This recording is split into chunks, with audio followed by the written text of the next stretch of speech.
mighty scepter she uses to probe the body politic. The House Speaker today making it official. All House members must once again wear masks on the floor.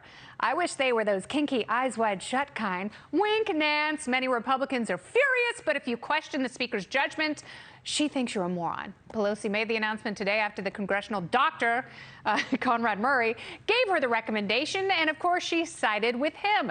A number of Republicans said they've had enough, including Texas Congressman Chip Roy, who exploded with Texas rage. Watch this. We have a crisis at our border, and we're playing footsie with mask mandates in the people's house. I mean, it's absolutely absurd what this body is doing, the people's house. It's an embarrassment. It's a mockery. And the American people are fed up. They want to go back to life. They want to go back to business. They want to go back to school without their children being forced to wear masks, to be put in a corner, to have mental health issues. And the Speaker comes down here at 10 o'clock in the morning saying we got to wear masks in the people's house while we've got thousands of people pouring across our border and Democrats don't do a darn thing about it. We are absolutely sick and tired of it, and so are the American people. This sham of an institution is doing nothing for the American people, nothing for the betterment of the people that send their representatives here. He's masked as hell. House Minority Leader Kevin McCarthy also said it has nothing to do with science. It's all political. So this morning, the Speaker called McCarthy a moron. And then reporters later asked her about that. Watch. To clarify something from earlier, is Kevin McCarthy a moron, and if so, why? To say that wearing a mask is not based on science, I think, is not wise, and that was my comment. Oh, there's a difference between being not wise and being a moron, Nance. Reporters then questioned McCarthy about the insult, and he politely asked, quote, well, if she's so brilliant, can she tell me where the science in the building changes between the House and the Senate? That is a valid point because there is no mask mandate on the Senate floor. And as you may recall, this isn't the first time Pelosi has done this. The past spring, she fined any member who didn't wear a mask in the chamber. 3 Republicans are now suing Pelosi to get their fine money back. Ralph Norman, Marjorie Taylor Greene, she's a wingnut, and our friend Thomas Massie here to discuss Kentucky Republican Congressman and House Judiciary Committee member Thomas Massie himself, author of that lawsuit. So you sued the old bird, did you? Yeah, this is kind of delicious because a year ago she called me a dangerous nuisance on television. Not a moron, but a dangerous nuisance. So we filed in federal court here in Washington, D.C. It's unconstitutional what she did. She's trying to use our salary to modify our behavior. And the 27th Amendment says you can't do that. You can't vary a member's salary. And there's another part of the Constitution that says you can only vary the salary based on a law. Now, a law has to pass the Senate, be signed by the president. But as you put it, she's Queen Pelosi, and she's doing whatever she wants. And she goes in there without a mask in the Speaker's chair. I mean, it's only, the lowly, backbencher Republicans that will have to wear the mask or pay the fine.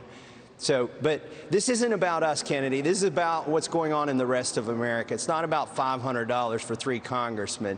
It's about this is going to happen to our school children and to people who are just going to work and to members of the military, and we're standing up for them with this lawsuit. And, we're talking about vastly different Americas because Northern California, from whence Queen Nancy arrived, and the Commonwealth of Kentucky, very different parts of the country, and people view the virus differently, and they also view the mandates differently.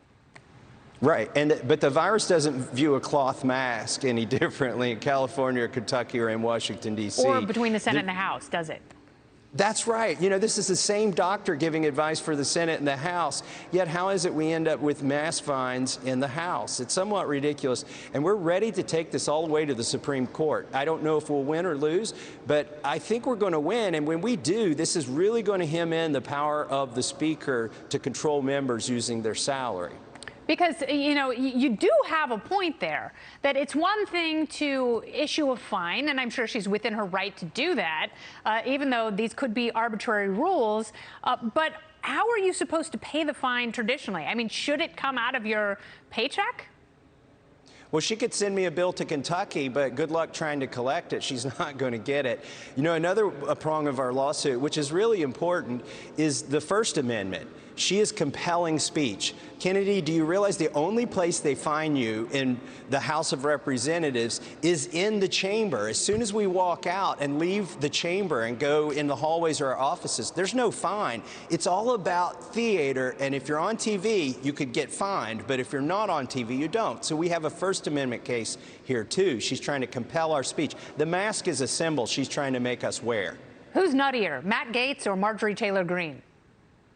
I love them both. You got some weird friends in the house, man. Ever since Judge Dimash left, I feel like you've been in no man's land. I feel like you've been adrift. Here's my analogy. Look, in the race for craziest congressman, I used to lead a few laps now and then if Louis Gohmert would go get a set of tires.